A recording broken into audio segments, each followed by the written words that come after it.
Welcome to another Ricoh Insights Cybersecurity podcast. I'm Christy Vandenbroek. With me is Toby Slate, and together we are the cybersecurity team within Ricoh International. Indeed. We are. So today you want to talk us through the cyber kill chain, Toby. Yep. As I understand it, that's a model for cyber attacks being rolled out by Lockheed Martin quite a while ago. What can you tell us about it?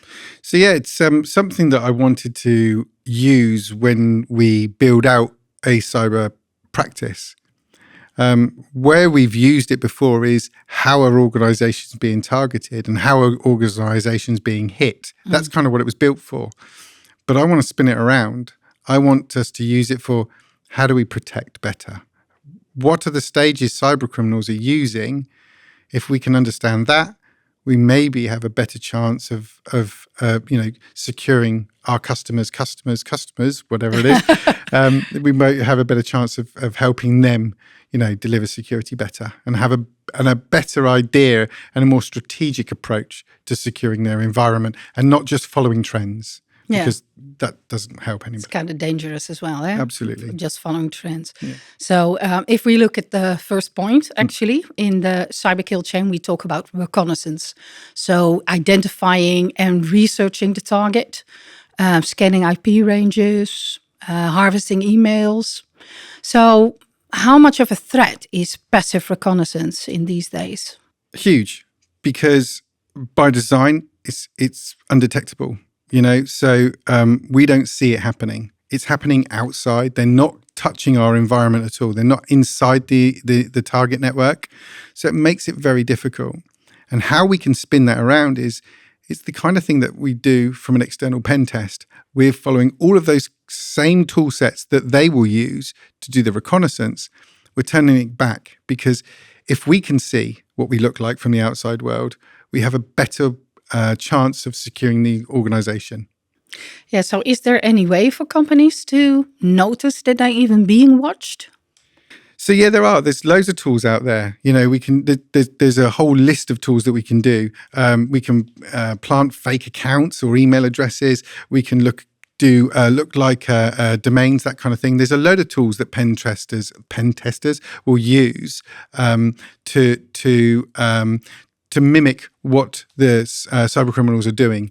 There's a whole list of them that they use. So we can be just as clever as they are, but we're actually using it for a good purpose and not for cyber criminals. Yeah, so basically in reconnaissance, Yep. it's trying to see who's watching you, Yep. that you are being watched. It's one of the key points.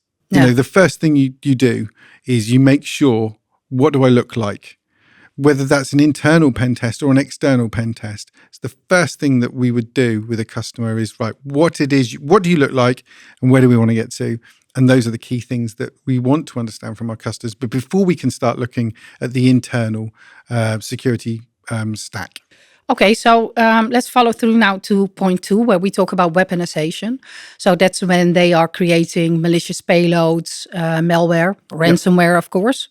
So if we look at that, how often do we hear ransomware being created on demand? So the ransomware creation, especially again on demand, is now a lot quicker. Yeah, it's more adaptive. It's harder to detect. And that's thanks to things like automation and AI. There's been a big challenge for us. It's been a big push for cyber criminals.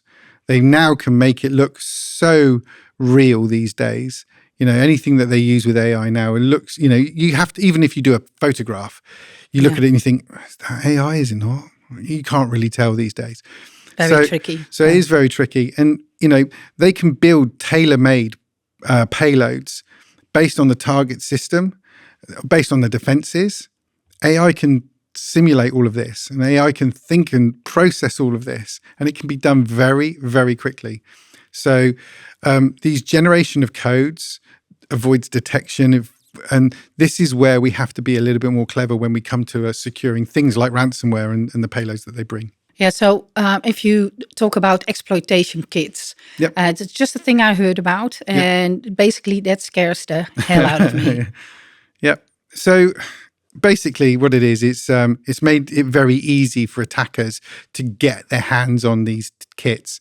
And they're like an off-the-shelf ransomware. We'll talk about ransomware. They're like an off-the-shelf ransomware attack. And you don't have to pay a lot of money for this. There are companies that sit in the dark web or, in some of these dark, deep places of the internet where you can buy them for less than €100. Wow. And once you've got this, and this is where we also see a lot of insider attacks come from, because if I can get a ransomware attack and I'm in the organization, I can fire off that ransomware attack. And this is where we see a lot of those insider threats coming from as well. It's very easy to get hold of, but it's also very difficult to detect once it's inside. So yeah, again, these kits are ready-made exploits. They know the vulnerabilities and they can do those auto delivery of things like ransomware. Wow. Yeah. Scary times, guys.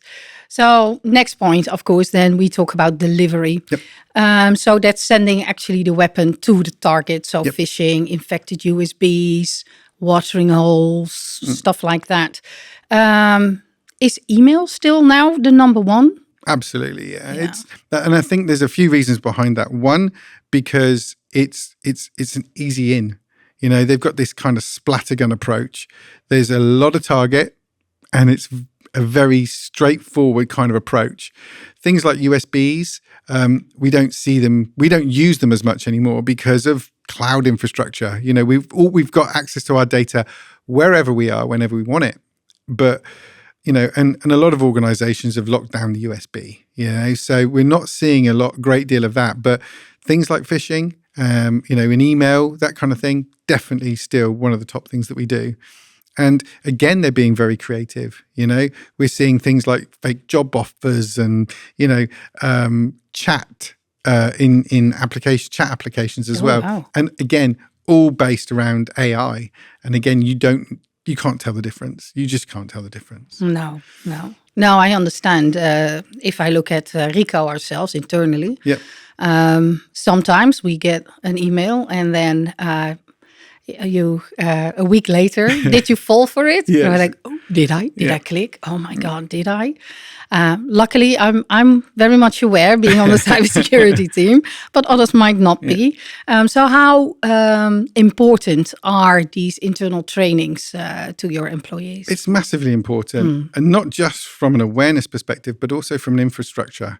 Your infrastructure changes, so does your policies, especially with adoptions of things like compliances and things like that. So there's a lot of change that happens in the organization, but also our users are unaware of that.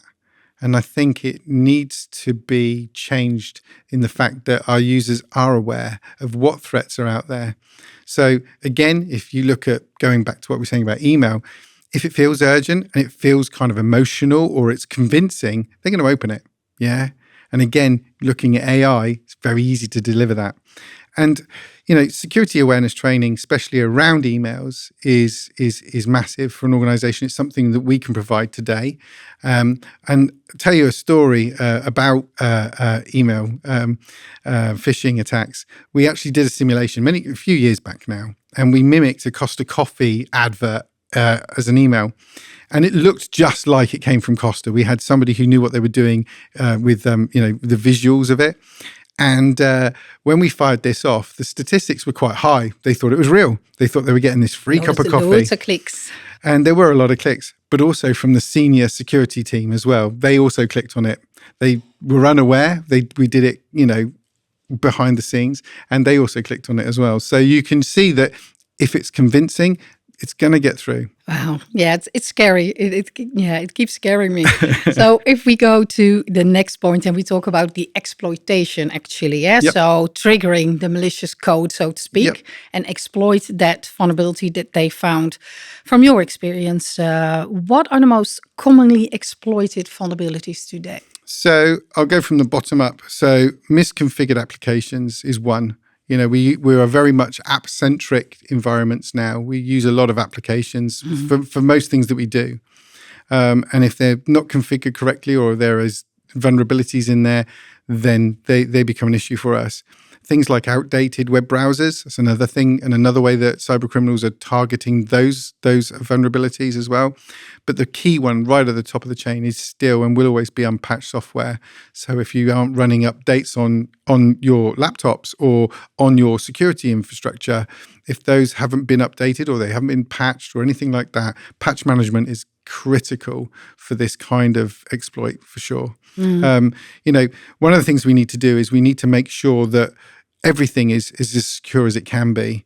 And, if we're missing the simple day-to-day task of patching, then, that's something that we should be focusing on as an organization. So how fast do attackers actually typically move from the delivery to the exploitation? So again, I wouldn't say it's typical, because what we also see is when an organization gets hit, the cyber criminals have done their homework. They know a lot about the organization. They know when you're going to be at your busiest, your most critical. They know when you're going to be at your skeleton. You've got a lot of people off. So we see a lot of these kind of things happening, like at public holidays or, those kind of things. And things for retail as well. When are you busiest? You're going to be busiest around Christmas. Yeah. So they hit you then. They'll hit you where it hurts you the most, because the bigger the impact, the more money you're going to spend on getting it cleaned up. Yeah. So they could be already in, just absolutely, waiting. Absolutely. And that's it. That, a lot of people say, well, how do I know that they're in? From a ransomware perspective, until they start encrypting the files, it's not a massive issue. Yeah, because your data's safe, your organization's still up and running. It's the minute they start their encryption. But if we can stop or prevent, higher up that kill chain, some of this from happening, that's got to be a good thing, right? Yeah, very good. So the next point, of course, point number 5 in the cyber kill chain is installation. Yep. So installing the malware backdoors to maintain their access. We talked about, they could be there for a long time. So what are some of the sneaky ways attackers install malware? So they'll use built-in tools, PowerShell, those kind of things, and they silently drop those payloads. Yeah. They will also masquerade as legitimate software inside the organization. They can hide behind browsers. There's a whole different techniques that they use to do this. And again, that delayed execution is some they'll wait hours, days, weeks, months. Sometimes they'll just wait until the time is right and then they'll start that exploit. So, that's something that we really do need to be careful of. But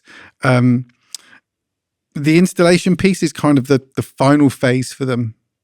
So if we can identify it early on, and as we mentioned previously around, what do we need to protect? And again, it's protecting servers, I think, is one of the most critical things that we see. I speak to a lot of customers today that still use a normal username and password to access all of their servers. And it typically is the same username and password for all of their servers. For all of their servers, So if I've got admin credentials, and this is one thing that we see a lot, is they stolen credentials. So a cyber criminal now has access to your servers. For me, that is a big red flag. And, there's 2 ways around it. You have a privileged access management platform, which is very expensive, very, very costly. Or with RC, with Bullwall, we have the add-on of the server intrusion piece.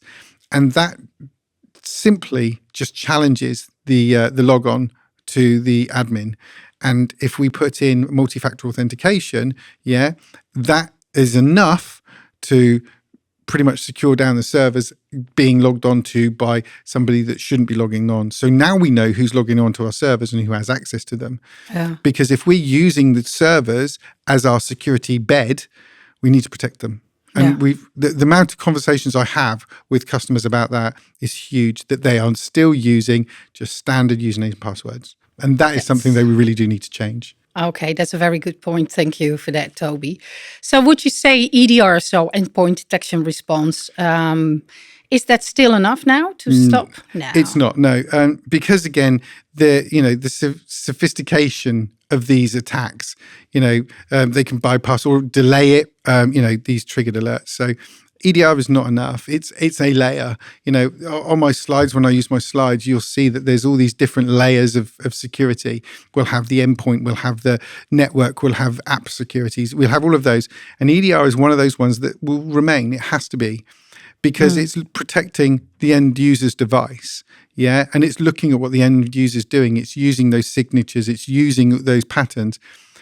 But the cyber criminals also know how to circumvent this. They also know how to shut down the EDR as well. So you can disable the EDR tool as well. We've seen that happen as well. So again, when we get to that layered approach, we do need things like containment, that what if scenario, that insurance policy against something like ransomware. So yeah, EDR, definitely not enough. Okay, well that's good. And it's really weird because, if you go back 5-6 years ago when EDR was a new thing, and it started out being called next gen antivirus. And before that, antivirus was just a tick box exercise. Do you have antivirus? Yes. It didn't do anything. It really didn't capture anything at all. So it has got better, but it's still nowhere near enough because there's bigger threats. You can't put an EDR on a IoT device. You can't, and if that device is not been patched or updated, the vulnerabilities are there as well. So you can see the limitations behind EDR. Yeah. So the next point 6, command and control, or C2 as we like to call it. So that's the remote control of the compromised system. If we talk about that, so once attackers actually establish command and control, how do they avoid detection by traditional security tools? Again, because if you look at what we were saying about servers, let's take that example. Yeah. If I have got admin credentials, I look like a normal admin. Yeah. One of the ways that they do things is they will use scheduled tasks. Yeah. On a server, we run scheduled tasks regularly to do things like updates or maintenance and stuff like that. They will use those kind of techniques as well to bring down the servers. So there's a lot of ways that they are, and again, focusing on the critical parts of the environment, not an endpoint, it's not critical. My servers, absolutely critical. And when it comes to ransomware, if you look at some of the statistics, there is such a high amount of ransomware attacks that happen that have that admin of servers. They've captured that piece before they fire it off. So they're in a better position than just firing it from a laptop. They're actually inside the organization. So again, making sure that our servers are secure is just the critical piece. It's just really the critical piece. Yeah. So what are typical red flags in network traffic that will indicate that C2 activity? So one of the things that we'll see, especially if they're doing command and control, is we'll see repeated outbound requests to things that we wouldn't really be using. Yeah, some like foreign domains or at odd hours of the day. We can pick up on that. Now, sometimes we'll see some of the TCP ports being used that that aren't being used traditionally in an environment. It would be a port that maybe we do like block all, but we'll still see them being tried. So again, we can look at those. We've got different IP address ranges and all that kind of stuff. So it's understanding your environment and understanding what your environment is doing, and if we see anything outside of that. Outside of normal. Yeah, outside of normal, we've got to look at it. And again, this is the kind of thing that internal pen testing can give us. It's also, again, things like the SOC technologies. They will they'll bring all that information together, so we can understand if there are any normalities inside the environment. So if we look at the last point number 7, actions and objections. Yep. So achieving their goals, data exploitation, ransomware, the whole enchilada. Yep. So when it gets actually to this point, how do businesses contain that damage as quick as they can? So today, we've spoken about RC a lot. We've been talking about RC in Ricoh RC International, being Ricoh ransom care. Ransom care. We've been talking about that now for 2 years. But park that to a side 1 minute. Organizations don't have it. Yeah. Now, if they're circumvented and if they get to a point where these ransomware attacks happen and they're inside the environment, there's nothing else for them. There's nothing to do. They haven't got that backup plan. They haven't got that technology that's going to help them. So ransomware tends to coincide with the exfiltration. They'll encrypt the data, then they'll take it out of the environment and they'll put it into the dark web and sell it. So where Bulwark changes this is they give us this last line of defense. They allow us to have that what if scenario. If everything else in my environment fails, what have I got left? And I've now got something that will tell me the minute I start to see any file encryption, illegitimate file encryption on any file inside my organization. So, for the fight against ransomware, yes, we still need to look at all those other 6 points of the kill chain because we need to secure against other things. But, from a ransomware perspective, having that last line of defense at the end with RC, with ransom care is a must. It really is a must. Yeah.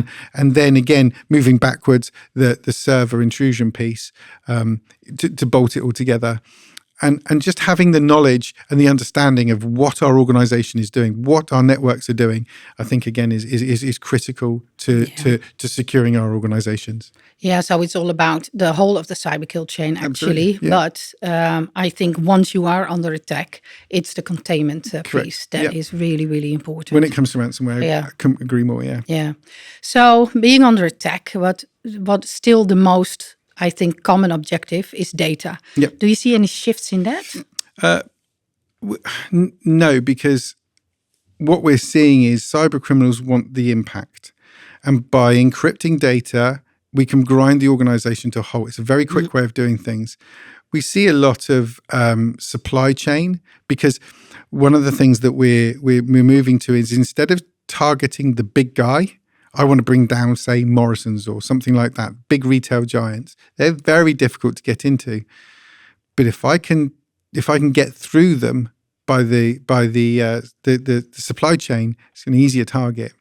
So if I encrypt here and they've got connectivity here, it's going to cause problems. So, yes, it's still very much today. Ransomware is key. Very much a big problem, still on the increase, but also what's on the increase is the cost associated to ransomware. And on average now, 3 million euros to recover a ransomware attack on average. Bearing in mind, we're talking about small organizations and large organizations. That's serious money. So I would definitely say ransomware is still very much a problem for all organizations. And if you speak to the customers that we speak to, they will all say it's the one thing they still haven't got a handle on. Yeah. So, and that's the point 7 in the cyber kill chain. Exactly. Yeah. So can you share scenarios? Yeah. As in a scenario of a ransomware attack? Yes. Okay. So I can. So this one actually was with RC. So we'll talk about one that had RC. And so basically the customer had invested in ransom care.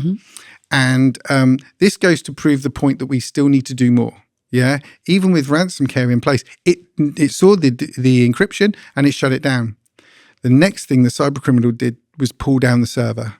Oh, yeah. Yeah, so it stopped the server, and this goes to show that we need to be protecting the servers. That's a big focus, is to protect those servers. So when we talk about ransom care now to anybody, we always say, how do you secure a service today? How do you access your service today? Is it through RDP? And is it challenged? If it's not, and you're not using a privileged access management platform, then we need to really help them. And once they see this working and they understand what's going on, they get it. They really do get it. So again, it's helping the customer understand that we can do better, we can do more. And with the technology we have now with Zepco and with Bulwark, we're in a really good position to be more strategic around our approach to security for our customers. Yeah, we're bringing a lot of good solutions together as we Ricoh. Yeah. Okay, so ransomware, yeah, got that. All about containment, very important. Also, your servers. Yep. So the SIP server, as we call it, yeah, very important Absolutely. to do that. So you talked about penetration testing. We also have a solution called continuous pen testing. We do. Can you Yeah, tell us absolutely. something about that? So in very simple terms, so pen testing, most organizations today, whether they're doing it for compliance or whether they're doing it for internal understanding, they'll do it once, maybe twice a year. Yeah. The problem is there's a load of changes that happen during that time. So you will change maybe your infrastructure, maybe you'll change your policies, maybe you'll change compliance, whatever that is. But that pen test is only as good as the day that it was taken. So what continual pen testing does now is allow us to be have a better understanding of any time something changes in the organization. Yeah. So it's doing a continual pen test of the environment. So we know exactly where we are at any point in time. But also what we can do with that is that if we see vulnerabilities, we can actually put a bit more of a loving arm around those vulnerabilities until we do something about it. By using things like threat detection and those kind of things, we now can put threat detections based on our vulnerabilities. So it's a really good tool. It's something that, that is not seen a lot in our regions. If you look in the UK and places like that, in the US and, the big parts of Europe, they're using it a lot. But it's a very good tool for us to take to our customers because our partners' customers won't have seen it before. And when we do talk about it, they get it. They do get it. They understand it, and they can see the need for it, especially if they have compliance. Compliance is a big thing that we have to adhere to, especially in Europe. Compelling and we're event. also also seeing that move into the Africa and the Middle East markets as well, especially when you look at that supply chain. So again, they might not have to do it, but we're seeing a lot of signs as they are starting to do it. So yeah. So there's a lot of buzz about cybersecurity, and it's really scary, and it's really marketing type dives into that. But it is a very, very much a threat. So things like ransomware, containment, and the pen testing or continuous pen testing, why is that not on top of mind of companies, you think? One, because they don't know about ransomware containment. Yeah, there isn't a lot of it out there. In fact, Bulwark is the only technology on the market that does it. Continual pen testing, again, I've spoken to a lot of customers, they didn't even know it existed. We just do a point in time, that's all we can do. No, there's not. You can do more. And it's educating our customers and our partners' customers that there are better ways of doing this. And it's very difficult for our partners to be able to deliver that message because we've got this why Ricoh kind of mindset. We know you for printers, you're brilliant at printers. Why are you this? But because we've invested, as Ricoh, we've invested a massive amount in cybersecurity, bringing specialists like myself in, and also the technology stack. We can now educate our partners to be able to go out and do that messaging and also bring in cybersecurity specialists that can then be a bit more strategic when we talk to their customers. Yeah. So I think that we're definitely in a good position as Ricoh. We've seen it in Ricoh UK. We've seen it in Ricoh US. We're now starting to see that there is the interest to be working with Ricoh with cybersecurity. We're talking a lot cybersecurity, and the examples that you give are most of the time big companies, big retailers, banks, governments, of course. But what would you advise a mid-sized company, which is basically in the mid-range of the customers that we currently have? They have a bigger challenge because if you look at the big-size organizations, they've got the people, they've got the skill set, they've got the budgets, they've got the tools because they can afford to buy them, and they'll have the best of the best. Yeah. They're still missing some of the pieces of the puzzle because they don't know they're there. But the mid SME markets, they don't have the skill sets. They might have a very small crew of people that are doing infrastructure and security. So having tools in place and services like with Zepco can bring, we can alleviate some of the load around security for them. So SME for me is a massive target for us. It's a brilliant place to go and talk to. Yes, it might not have the big ticket number, but if we can help more of them, because they will want to adopt it quicker. Whereas the larger organizations take a long time to make that decision, or, they spend a lot of time on, debating it and stuff like that. Whereas a mid-size SME, they can be like, we need this and we need it now. Yeah. So it's a good target for us. And I would say it's probably 90% of our partner base that we're working through sits in that space. Sits in that space, yeah. So it's a really good position to be in. And to bring these kind of technologies that fit their commercial and technical requirements, we're in a good position. We've got a really good stack, and to be able to then offer things like CISO as a service to these customers that they would never be able to have. Those high-end CISOs that have been there and done it because they're so expensive. But we can deliver those kind of people, that knowledge base and that kind of job role, if you like. We can do it as a service. So there's a lot we can do for these mid-sized customers, and it's a very good place to play for us, especially. So, just to close it off, is there anything else you want to share? Is there anything else I want to share? One of the things I want to say, actually, is that we've been doing this now for just a little over 2 years. Mm-hmm. And we've been working quite closely with partners. And, there's partners that have taken to this that have really flown, that have got, they've built their revenue up to like 30+% increase in revenue by taking on the cybersecurity practice. And I want to actually, instead of giving any more materials for them to think about, I just want to say thank you to these guys for taking it on board and to taking it to their customers. And they're starting to see the revenue now. So, I urge other partners that we have to get involved, because it's a really interesting conversation to have with your customers. You've been talking printers for how many years? Some of our partners have been with us since the dawn of the dinosaur, but we can now talk about something that is also really close to those their requirements as well. So again, I just want to say thank you to the partners that are working with us, and I look forward to doing this more and more with other partners. So. Good, and we do have awesome partners. We do.